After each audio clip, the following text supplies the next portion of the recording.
Tatu ni sura ambayo tumeizoea, lakini kuna vitu vya kimungu ambavyo Mungu anatamani tuendelee kujifunza. Amina. Anasema Bwana ndiye mchungaji wangu, sitapungukiwa na kitu. Katika malisho ya majani mabichi unilaza, kando ya maji ya utulivu uniongoza. Uniuisha nafsi yangu na kuniongoza katika njia za haki kwa ajili ya jina lake. Naam, nijapopita kati ya bonde la uvuli wa mauti, sitaogopa mabaya, kwa maana wewe upo pamoja nami. Gongo lako na fimbo yako vyanifariji. Waandaa meza mbele yangu machoni pa watesi wangu. Umenipaka mafuta kichwani pangu, na kikombe changu kinafurika. Anasema hakika wema na fadhili zitanifuata siku zote za maisha yangu, nami nitakaa nyumbani mwa Bwana milele. Haleluya. Haya ni maneno ambayo aliyazungumza mtumishi wa Mungu Daudi, na alikuwa anayatumia maneno kama silaha ya kuendelea kumlinda yeye wakati wa uharibifu, muda ambao mambo hayajakaa sawa. Alikuwa anajaribu kuzungumza vitu hivi kama sehemu ya kumuimarisha yeye katika kuendelea mbele na kumtumaini Mungu. Bwana asifiwe. Jamani, amina. Sasa naomba tufungue Yeremia sura ya 17 pia. Tuliangalia kwa uchache, lakini nataka tusome hapo, tuangalie hapo kitu kidogo. Alafu baadaye nitazungumza na watu ambao wanaelekea sasa katika ubatizo.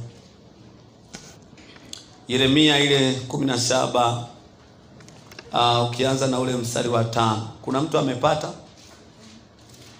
Kama umepata naomba usome vizuri. Karibu, soma kwa sauti.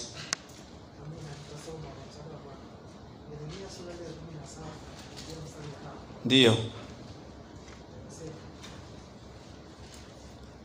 Bwana asema hivi: amelaaniwa mtu yule amtegemeaye mwanadamu, amfanyia mwanadamu kuwa kinga yake, na moyoni mwake amemwacha Bwana.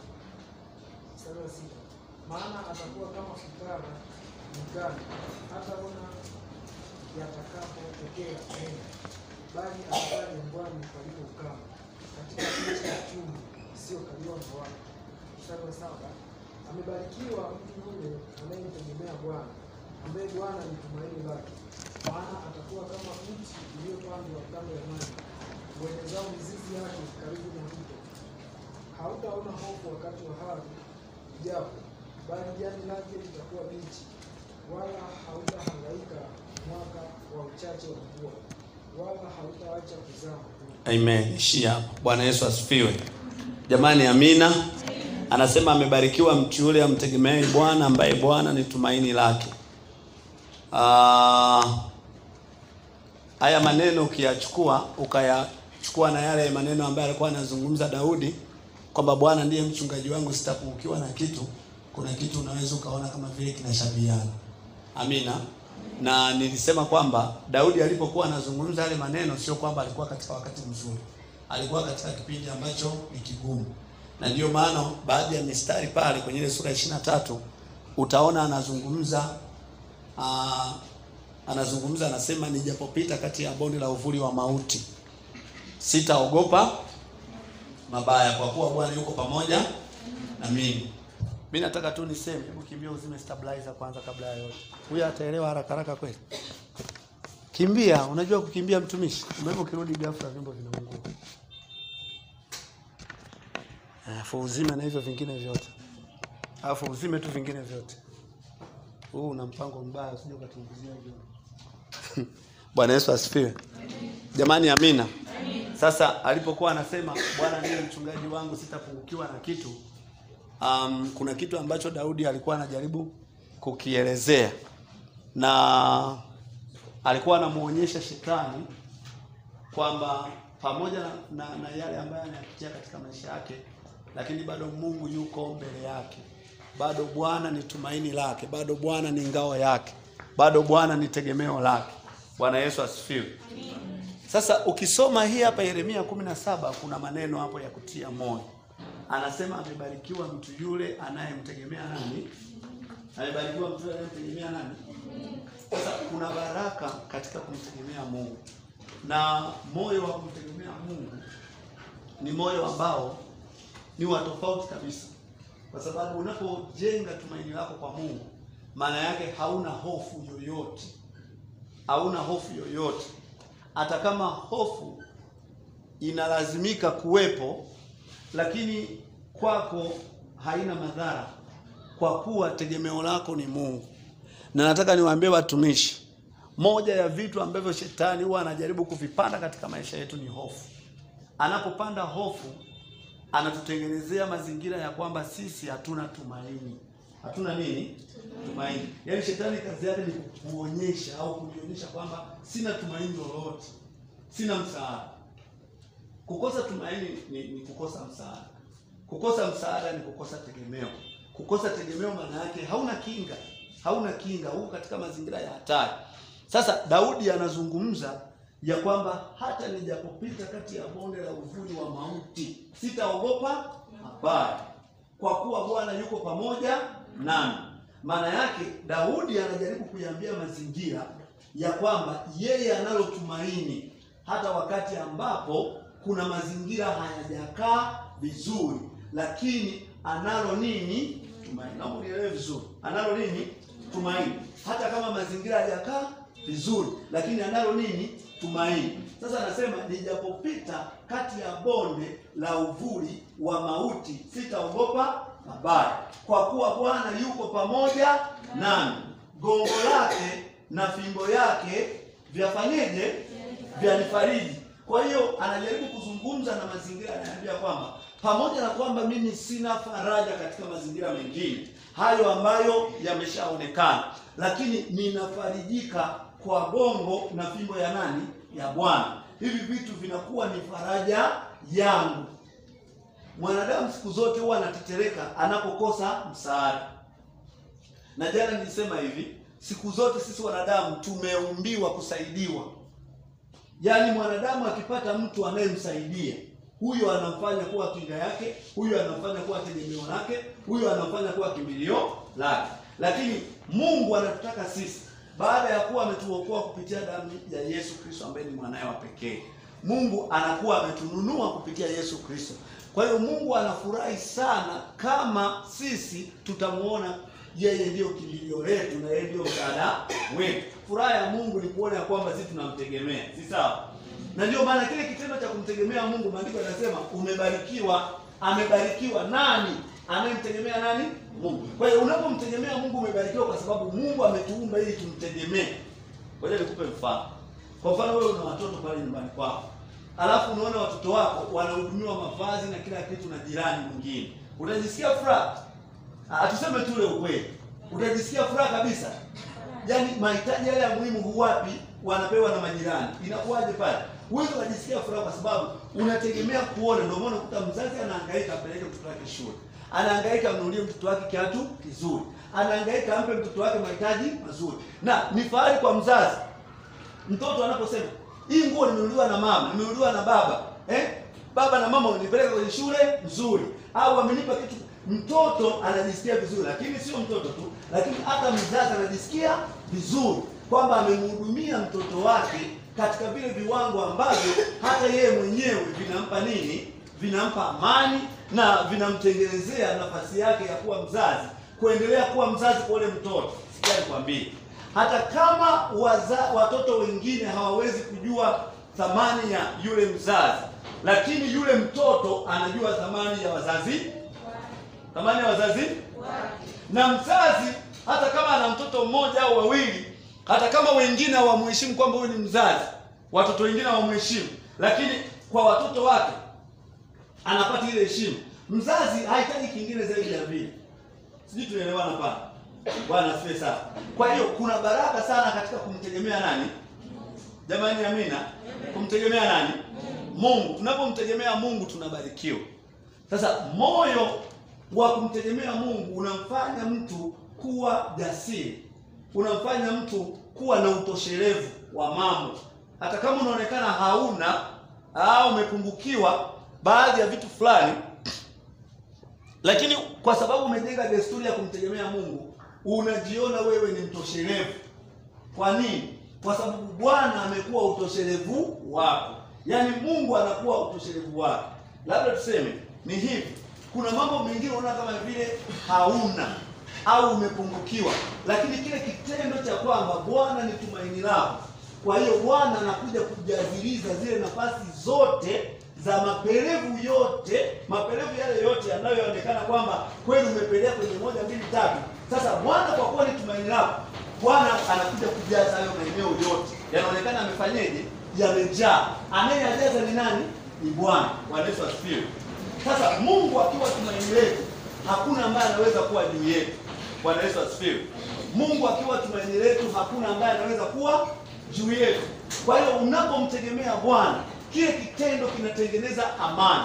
Kile kitendo kinatengeneza furaha. Hata kama kuna mambo magumu unayoyapitia, kwa kuwa Bwana ni tumaini lako, kwa kuwa Bwana ni ngome yako, unaona kama vile hayo ambayo yamepungua kwako ni kama vile hakuna kilichopungua. Kwa nini kinaonekana hakijapungua kitu chochote? Hebu jaribu kufikiria kitendo cha Shadraka, Meshaki na Abednego. Wanafikia hatua wanachukuliwa, wanaingizwa kwenye tanuru la nini? La moto. Lakini bado wanaona kama vile hakuna chochote kinachoweza kufanyeje? Kuharibika. Ujasiri wao ulikuwa wapi? Sio kwamba Shadraka na Abednego walikuwa na maji mapipa, kwamba watakapoingia kwenye ule moto watafanyeje? Watamwaga, alafu ule moto utafanyeje? Utazimika. Hawakuwa na maji. Hawakuwa na maji. Sio kwamba Shadraka walikuwa na ile fire extinguisher, ile zimamoto, kwamba walikuwa nayo kwamba okay anyway, chochote tu watutupe mle ndani, kuna fire extinguisher, tukifika mle ndani tutapulizia ile gesi, itafanyaje? Itazima ule moto wote na kwa namna yoyote. Sio kwamba walikuwa wamevaa viatu fulani ambavyo ni safety yani, ambavyo yani moto huwezi ukapenya wala joto haliwezi likafanyaje, na mavazi yake ya kuwakinga na moto mkali sana. Hawakuwa na chochote. Walionekana kama vile ni wahitaji kabisa, hawana kinga yoyote, hawana maji ya kuzimia moto, hawana mavazi ambayo yanaweza yakawakinga na moto, hawana namna yoyote ile. Lakini kuna kitu walikuwa nacho. Kuna kitu walikuwa nacho. Na kile kitu walichokuwa nacho waliamini ndani ya mioyo yao ya kwamba ni kweli tumekosa maji, ni kweli tumekosa mtetezi ambaye anaweza kutusaidia sisi tusiingizwe kwenye nini? Kwenye moto. Lakini tunaye mtu ambaye hata tukiingia kwenye moto, yeye ni mtoshelevu wa furaha yetu. Yale yote ambayo yanaonekana kama ni mapungufu kwetu ambayo tumeyakosa, yale ambayo yangeweza kutusaidia, yeye anatosheleza yote. Sisi kuna mtu anaelewa. Bwana Yesu asifiwe. Ndio maana watu walipoingia kwenye ule moto, waliingia kwenye ule moto kwa furaha, wala hawakuwa na manunguniko, wala hawakupata shida yoyote ndani ya mioyo yao, kwa sababu walijua Bwana anakwenda kuwa utoshelevu wa yale mambo yote yanayoonekana yamepungua. Maana ambapo wamepungua wao, Bwana anaenda kuwa utoshelevu, anaenda kujaziliza yale maneno yanayoonekana kabisa kwamba kama vile wao hawawezi. Bwana kwa sababu yuko anakwenda kujaziliza. Sasa ndio maana Daudi anasema Bwana ndiye mchungaji wangu, sitapungukiwa na kitu. Na anasema nijapopita kati ya bonde la uvuli wa mauti, hata kama niko kwenye wakati wa mambo magumu, Daudi anasema sitaogopa mabaya. Sitaogopa, jamani, haleluya. Sitaogopa mabaya. Lakini kwa nini Daudi haogopi mabaya? Okay, hatuoni kwenye Biblia kwamba Daudi alikuwa anatembea na bunduki. Hatuoni kwamba siku hiyo Daudi alikuwa na mbwa, anatembea na mbwa wakali. Hatuoni kwamba Daudi alikuwa na bodyguard. Anasema sitaogopa mabaya kwa kuwa nina risasi 12. Kwa kuwa nina mbwa wakali ambao ni mwatrain, mbwa wa kijeshi. Kwa kuwa natembea na bodyguard. Anasema sitaogopa mabaya kwa kuwa nani? Bwana yuko pamoja nani. Kwa hiyo kumbe kuna wakati unaweza ukapitia mambo mabaya, sio kwamba umetenda dhambi. Unaweza ukaingia kwenye changamoto, ukashangaa kuna changamoto fulani zinainuka katika maisha yako. Unaweza kujiuliza, labda nimeenda kinyume na Mungu ndio maana yanatokea. No, yanaweza yakatokea, lakini furaha yako iwe ni kwamba haya yote yanatokea ila Bwana yuko pamoja na mimi. Na kama Bwana yuko pamoja na mimi, Daudi anasema gongo lako na fimbo yako vyanifariji. Na mbele ya siku Bwana anakwenda kuandaa meza mbele zako na machoni pa watesi wako, na anakwenda kukupaka mafuta kichwani pako, na kikombe chako kitafanyeje? Kitafurika. Bwana Yesu asifiwe. Jamani, amina. Sasa moyo wa kumtegemea Mungu unamsababisha mtu awe na utoshelevu. Ngoja nikwambie, kuna wakati unalazimika kuwa na furaha, lakini ni kwenye kipindi ambacho ulikuwa unatakiwa ukae na kusikitika na kulia usiku kucha. Ila wewe haulii usiku kucha na kunung'unika usiku kucha, ila unafurahia na kuona neema ya Mungu wakati ambapo ni magumu yanatokea katika maisha yako. Kwa nini? Kwa sababu tu una uelewa wa kumjua Mungu, kwamba pamoja na haya yote ninayoyapitia, Bwana yuko pamoja na mimi. Bwana Yesu asifiwe. Watumishi wa Mungu, tunayo kazi kubwa ya kuendelea kuaminisha mioyo yetu na kujifunza kila wakati kwamba tunapaswa kumtegemea Mungu na kumuishia Mungu bila kujali mazingira tuliyo nayo. Ni somo kubwa sana. Na jambo la pili, nimalizie kwenye hiyo point, niseme kwamba mimi na wewe sio watumishi wa kwanza kuitwa na Mungu. Mimi na wewe sio watumishi wa kwanza. Yaani hii sio mara ya kwanza Mungu kuokoa watu, na hii sio mara ya kwanza Mungu kutumikiwa na watu. Mungu amekuwa na watumishi tangu enzi na vizazi na vizazi. Bwana asifiwe. Sasa ambacho tunatakiwa tukifahamu mimi na wewe, kwamba maisha ambayo tunayapitia leo na magumu tunayokutana nao katika maisha ya utumishi, sisi pia sio wa kwanza. Kuna watu walimtumikia Mungu kama mimi na wewe, lakini bado walipitia mambo mazito. Bwana asifiwe. Kinachoangaliwa ni kwamba usiache imani mbali na magumu unayoyafanyeje, unayoyapitia. Usiache imani. Usifike mahali ukakata tamaa ukasema mimi Mungu ameniacha kwa sababu. No, wewe endelea kushika. Na tunaangalia hawa watu pamoja na mazito ambao waliyapitia, waliendelea kumtumikia nani? Mungu. Waliendelea kumtumainia nini? Sikia, Paulo na Sila tunasema kila siku, waliwekwa kwenye nini? Gerezani, walifungwa, walipigwa kwa ajili ya nani? Ya Bwana. Wakawekwa wapi? Gerezani. Tunaangalia baada ya kuwa wamefanyiwa hayo yote, nini kinachoendelea? Je, Paulo na Sila waliacha kumtumikia Mungu? Hapana. Paulo na Sila walimwimbia Mungu huku wana majeraha. Walimuomba Mungu huku wakifungwa. Hivyo unafikiria kitu hapa? Jamani, sisi tunaelewa? Bwana asifiwe. Kuna kitu ambacho unakiangalia pale. Hawa watu ni kwa ajili ya Bwana. Wamepigwa, wamekamatwa, wameumizwa. Biblia inasema walipigwa mapigo mengi. Ndio Biblia inavyosema. Ukisoma ile Matendo 16:25, anasema walipigwa mapigo mengi. Unaona, wako wamefungwa mikono, wamefungwa miguu, wameumizwa sana. Kwa ajili ya nani? Kwa ajili ya Bwana. Sasa wanapigwaje sasa wakati Bwana ni mlinzi? Sasa Bwana aliwaacheje mpaka wanapigwa hivi? Hapo by the way walikuwa wanamtumikia yeye huyo. Yes. Kuna wakati Mungu anaweza akaruhusu hayo mambo yatokee kwako ili aone uhusiano wako na yeye uko wapi. Nilizungumza hivyo jana. Bwana asifiwe. Lakini tuende kwenye point. Hawa watu pamoja na kupigwa na kuumizwa bado hawakuacha kumtumikia nani? Hawakuacha kumwimbia Mungu. Huku damu zinatoka na sifa zinaendelea kutoka vinywani. Sifa za kumsifu nani? Maandiko yanasema walimwimbia Mungu nyimbo za kumsifu. So walimwimbia Mungu nyimbo za kumsifu, muda huo damu zinatoka kwenye miili yao. Muda huo wamefungwa, ila wanamwimbia Mungu nyimbo za kufanyaje? Za kumsifu. Lakini maandiko yanasema pia walimuomba Mungu. Na wafungwa wengine wakiwa wakiwasikiliza. Wafungwa wengine wanawasikiliza wafungwa kama wao. Lakini wao walimuomba Mungu. Ina maana katikati ya mambo mazito ambayo sasa Mungu, sasa wewe, sasa usiponiokoa wewe wajua mimi sasa basi najivia hapa. Mimi hamna kabisa ndoho kabisa kwenda kanisani. Maana Mungu sasa wewe mwenyewe hamna. Wewe hujalizuia hili limekuja. Lakini hawa wenzetu wamepigwa, wameumizwa, lakini bado wamefungwa. Ila hawakuacha utumishi, waliendelea kumtukuza nani?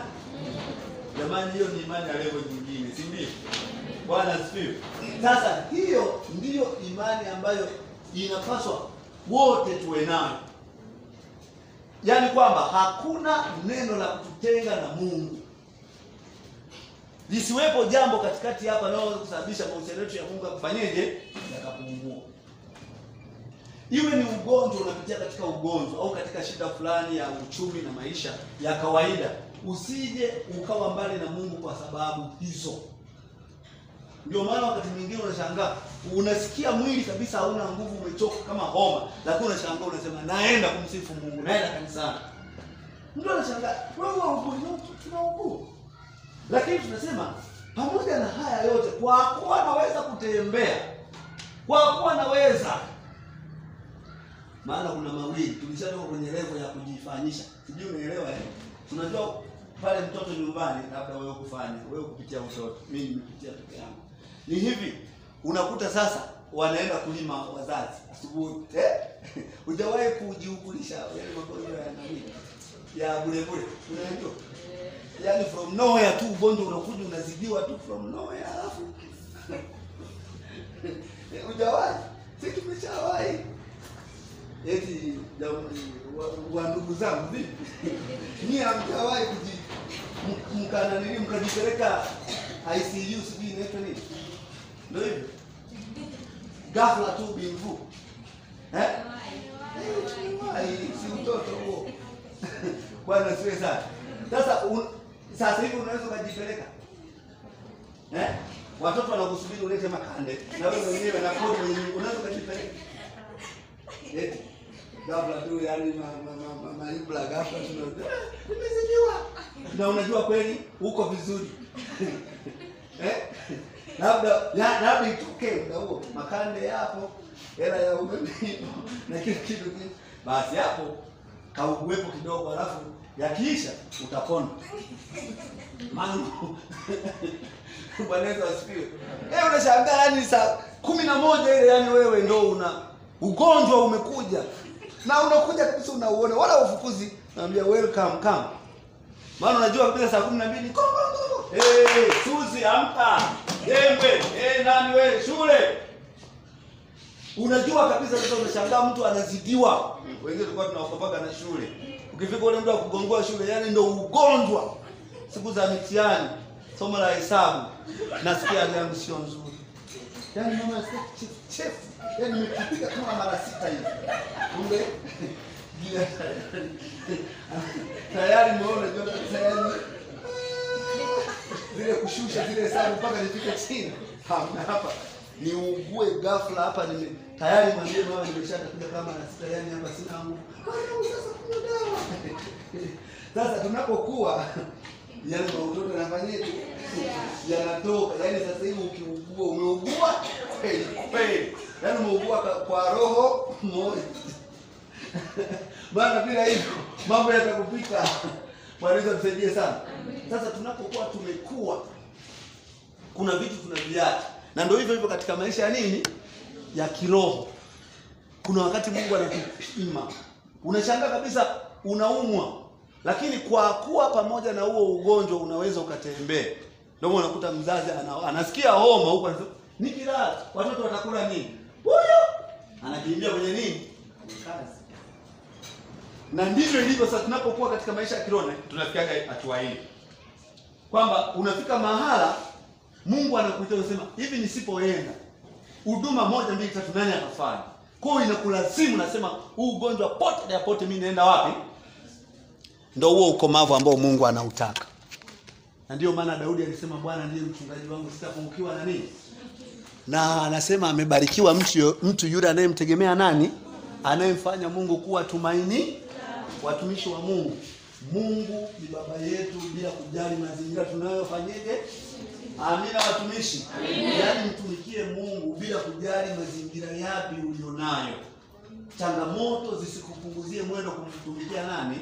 Mungu. Endelea kumtumikia Mungu kwa sababu yeye anaangalia ule ushujaa ulionao. Na ule ushujaa wako ndio unaokupa kibali na nafasi mbele zake. Unashangaa Mungu anakuchukua utukufu mmoja katika maisha ya kiroho kwenda utukufu mwingine kwa sababu ya uelewa na upana ambao unamjua Mungu. Kwa hiyo hata siku ukibananika Bwana atasimama pamoja na wewe. Haleluya. Maana wewe hukujihurumia hata wakati ambapo Kweli ulikuwa na sababu, lakini ukumwambia ile sababu, ulisema Bwana, pamoja na haya mimi nakupenda, nitakutumikia. Pamoja na haya mimi nitafanya kazi yako. Amen. Amina. Funika macho yako, nimshukuru Mungu. Baba, katika jina la Yesu, neno lako likiendelee kufanyika baraka na msaada kwetu sote. Mungu, baraka zako zikamiminike kwetu kwa jina la Yesu Kristo, tukauone mkono wako wenye nguvu. Asante kwa yote haya, tunaamini kwamba hata yaliyoko mbele yetu na kwenda kuonekana tutia nguvu kupitia jina la Yesu. Amen. Amina. Bwana Yesu asifiwe. Mungu awabariki sana. Tumefika mwisho, na niwaombe tu kwamba kesho watumishi tukawatie moyo wapendwa wenzetu. Amina. Jamani, si amina? Ni tukio ambalo linafanyika yani mara moja sana.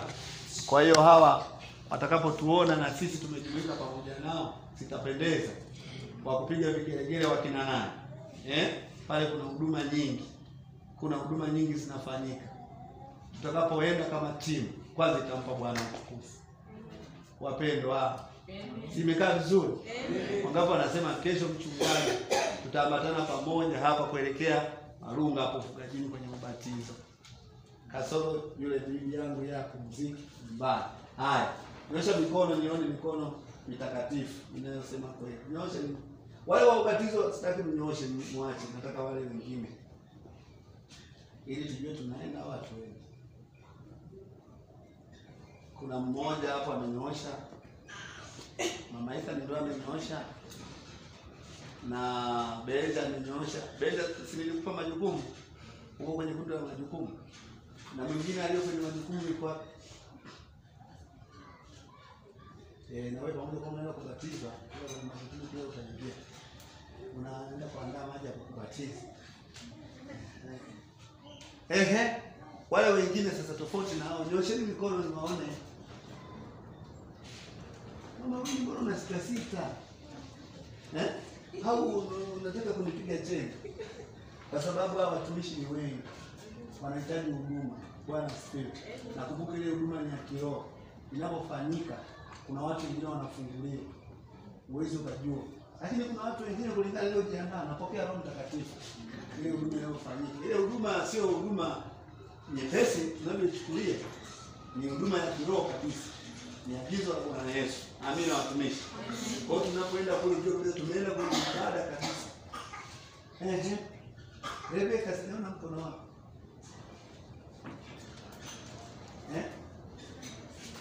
Nyumbani. Upate nafasi au watumishi ni wengi au mabinti zako wako wengi hapa. Kuna huduma zingine hatuwezi kuzitoa sisi.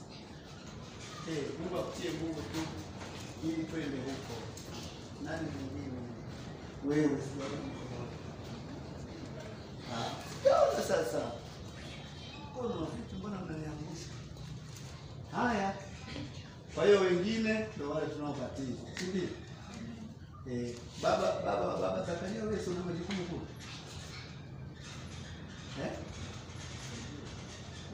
Mama wale ndio pande majukumu kwamba sio wani.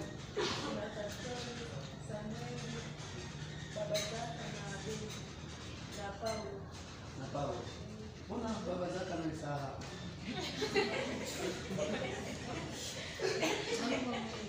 Baba wangu mkaitenda kwa kushirika nini? Au umesahau? Ila utakuwepo. Hapo sasa. Basi kwa kuwa utakuwepo na sasa hivi huko ndio sasa ubatizo, basi nyie nendeni nyumbani kwa amani ya Bwana. Msiwe sasa mwende. Wale ambao wako kwenye ubatizo na maanisha wawe huru sasa, waende bibi. Mungu awabariki, mwasalimia nyumbani. Kisha mkija sasa, mnamletea na mchungaji hata nauli. Tupatane saa ngapi sasa hapa? Saa ngapi? Wakina mama mnao toka pale, mnatoka mmeshakumuta pale kwenye nyumba mavumbi. Saa 2:30 ya kizungu. Ni sawa? Saa 2:30? Tumeshaelewana.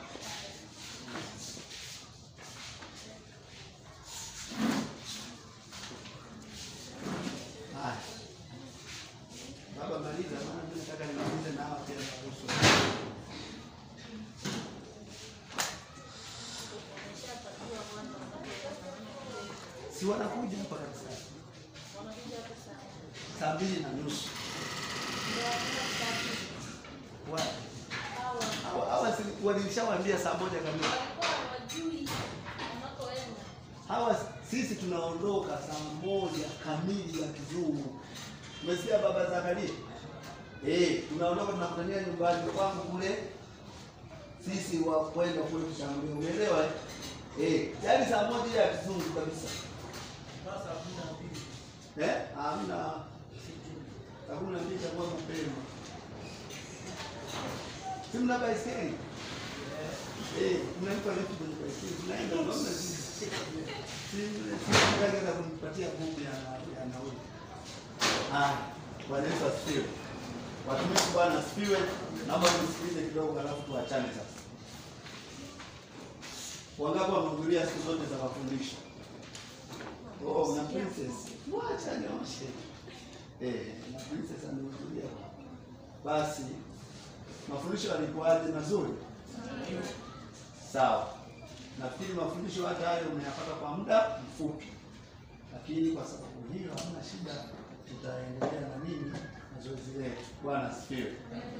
Lakini si mnatamani kufundishwa zaidi? Amina. Sasa baada ya ubatizo darasa litakuwepo. Bwana asifiwe. Baada ya nini? Ya ubatizo. Mimi nataka nizungumze machache sana. Sijajua mama kama umeshazungumza maneno ya maandalizi atakujaje kesho na nini. Sawa. Bwana asifiwe. Kwa ni waombe kesho hakikisha ya kwamba unapokuja nyie muwai mapema. Au wengine wanapokuja saa 2:30 nyie mkifika hapa saa 2 sio mbaya.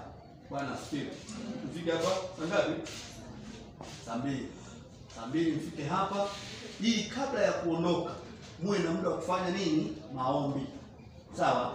Kabla ya kuondoka muwe na muda wa kufanya nini?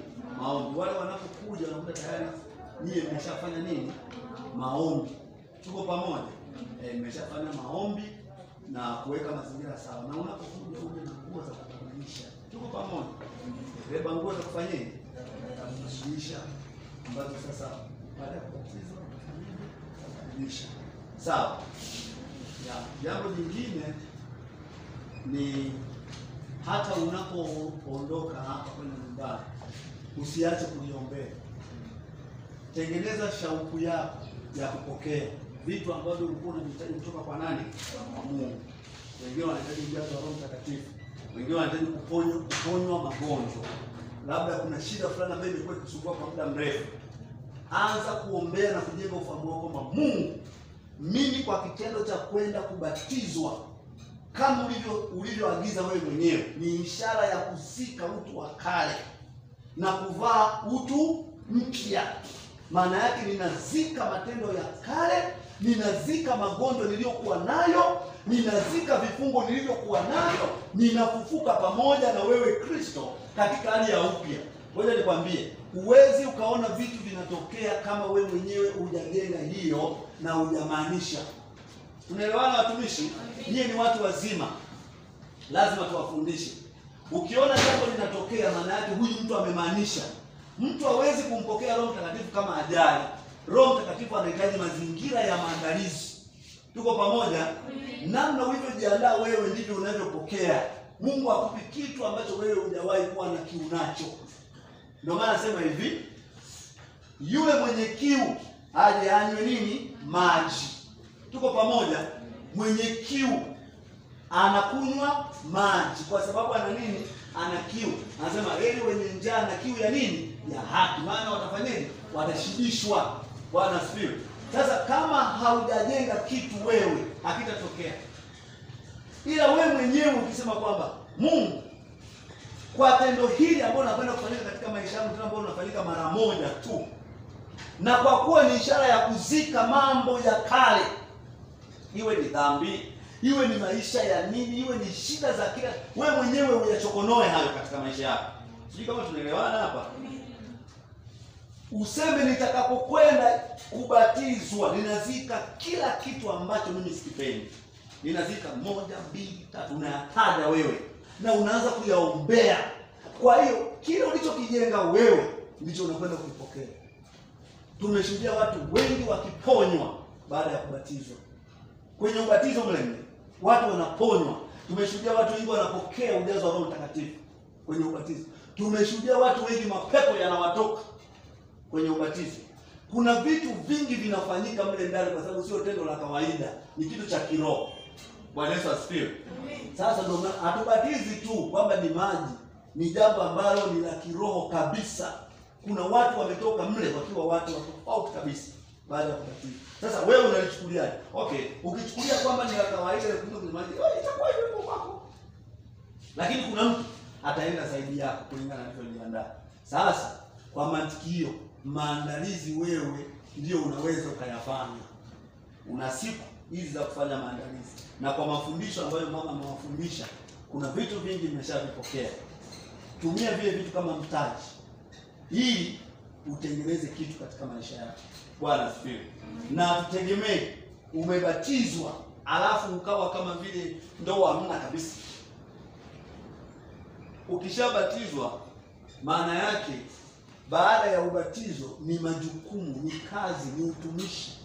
Tunategemea kuona wewe unakuwa tofauti. Uwezo ukaniambia umezika mambo ya kale alafu bado uko vile vile. Kama ulikuwa hujui kuomba mpaka unaambiwa omba, bado sasa umebatizwa ili iweke. Kuna vitu lazima vibadilike. Maana umebatizwa. Kama kulikuwa kuna vitu vimekushinda baada ya ule ubatizo, kuna vitu tunatamani uwe navyo. Uwe ni mtu tena wa kusaidia watu wengine. Jamani, tuko pamoja? Uwe ni mtu wa kusaidia watu wengine ambao bado hawajafikia hiyo level kama ya kwako. Kwa sababu hapo umeitimiza torati yote. Hakuna kitu ambacho kimepelea tena kwako. Maana baada ya ubatizo wewe unashiriki meza ya Bwana. Na kama unashiriki meza ya Bwana, maana wewe ni mtumishi. Wewe ni kuhani. Wewe ni mtu ambaye unasimama mbele za Mungu. Unaweza ukawasaidia watu kwenye nyumba ya Mungu. Unaweza ukatumika utumishi wowote kanisani. Unaweza ukachaguliwa kuwa shemasi, unaweza ukatumika kwenye nafasi yoyote, kwa sababu tayari umeshabatizwa na umepokea kipawa cha Roho Mtakatifu. Hivyo ndio vigezo ambavyo tunaviangalia. Unapokea kipawa cha Roho Mtakatifu. Kwa hiyo mimi niwaombe sana hayo myashikilie na hayo myafanyie kazi, na Mungu ambaye ni mwaminifu atafanya mambo makubwa zaidi ya hapo. Tunaamini baada ya ubatizo tutaandaa darasa nzuri kwa ajili ya mambo mengine ambayo ni ya muhimu yatakayowasaidia ninyi muwe tofauti na muwe kielezo kwa watu wengine. Sema amina. Kwa kusema hayo machache, mimi niishie hapo Buhai mapema, na niwaombe ikiwezekana muandae sadaka. Kwa sababu kule tuna watumishi. Siko peke yangu, tuna watumishi na ile ni ibada. Bwana asifiwe. Andaa sadaka. Sawa? Andaa sadaka ambayo utajisikia ndani. Muombe mzazi, nenda kwenye ubatizo lakini naomba nipate sadaka. Maana ile ni ibada kama ibada zingine. Na ni kitu ambacho kinafanyika mara moja katika maisha yako. Bwana asifiwe. Na wanaofanya hivyo ni makuhani ambao wanafanya hiyo kazi. Si amina? Akitoka hapo uwezo ukajua kwamba yeye nyumbani kwake ni wapi, anatembeaje, anaendaje, anafanyaje, na ile ni huduma ambayo ni huduma imefanyika kwako wewe mwenyewe. Kwa hiyo ni vizuri kabisa wewe pia ukaandaa sadaka. Unafanya hivyo kukamilisha tu ibada. Tuko pamoja? Kwa hiyo andaa sadaka. Muombe mzazi, naomba sadaka maalum kabisa kwa ajili ya kwenda nayo huko kwenye ubatizo. Baada ya ubatizo kutoa nini? Sadaka. Amina. Kuna swali mtu anataka kuniuliza? Au kama mama, nimkaribishe kwanza mama kama una jambo lingine la kusema. Kwa kifupi. Nimekumbuka tu kwamba tengeneza mazingira pia kubeba zile nguo bichi.